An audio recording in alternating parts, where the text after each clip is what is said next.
Assalamualaikum warahmatullahi wabarakatuh. Perkenalkan, nama saya Arifa, NPM 22411010, dan teman saya Maharani, NPM 22411005. Kami dari Universitas Dharma Wangsa Medan, Fakultas Agama Islam, Program Studi Pendidikan Agama Islam.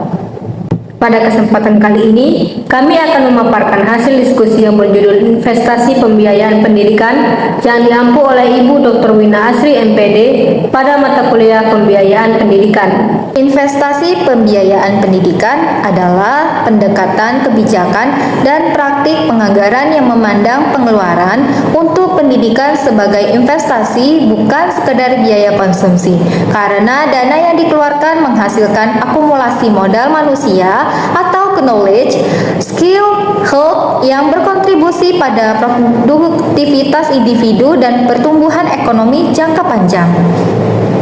Di Indonesia, pendidikan gratis sudah diatur dalam UUD 1945 pasal 31 yang menyatakan pendidikan dasar wajib dan gratis.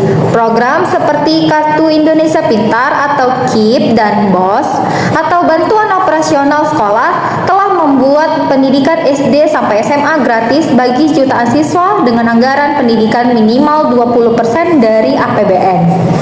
Analisis ekonomi terhadap lembaga pendidikan mencakup penghitungan struktur biaya, investasi modal, dan produktivitas institusional.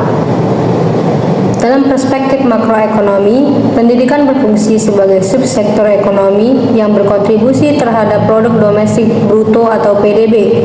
Rantai nilai pendidikan mencakup penerbitan buku, teknologi pembelajaran, pelatihan guru, hingga layanan pendukung. Pendidikan mempunyai tujuan yang lebih dari mempersiapkan seorang pekerja yang produktif. Pendekatan humanisme menuntut proses pendidikan sebagai suatu proses total untuk mengembangkan manusia seutuhnya. Peran ganda pendidikan perlu ditekankan dan diterapkan. Mengingat pentingnya peran pendidikan tersebut, maka investasi modal manusia melalui pendidikan di negara berkembang sangat diperlukan. Walaupun investasi di bidang pendidikan merupakan investasi jangka panjang secara makro, manfaat dari investasi ini baru dapat dirasakan setelah puluhan tahun. Memposisikan peserta didik dalam proses pendidikan berarti menempatkan siswa atau pelajar sebagai subjek utama dan pusat dari kegiatan belajar mengajar, bukan sekedar objek pasif yang menerima informasi dari guru. Dalam perspektif investasi dan ekonomi, peserta didik bukan sekedar penerima layanan pendidikan, tetapi juga aktor yang aktif berkontribusi terhadap hasil pembelajaran atau learning outcomes melalui partisipasi, motivasi, dan pemanfaatan peluang belajar. Investasi pembiayaan pendidikan merupakan elemen strategis dalam pembangunan nasional yang memandang pendidikan bukan hanya sebagai biaya konsumsi, melainkan sebagai investasi jangka panjang untuk akumulasi modal manusia, pertumbuhan ekonomi, dan inklusi sosial.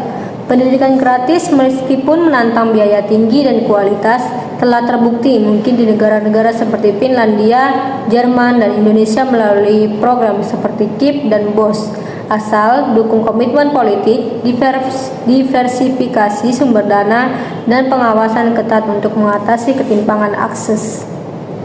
Demikianlah hasil dari diskusi kami. Semoga apa yang kami sampaikan bermanfaat. Wassalamualaikum warahmatullahi wabarakatuh.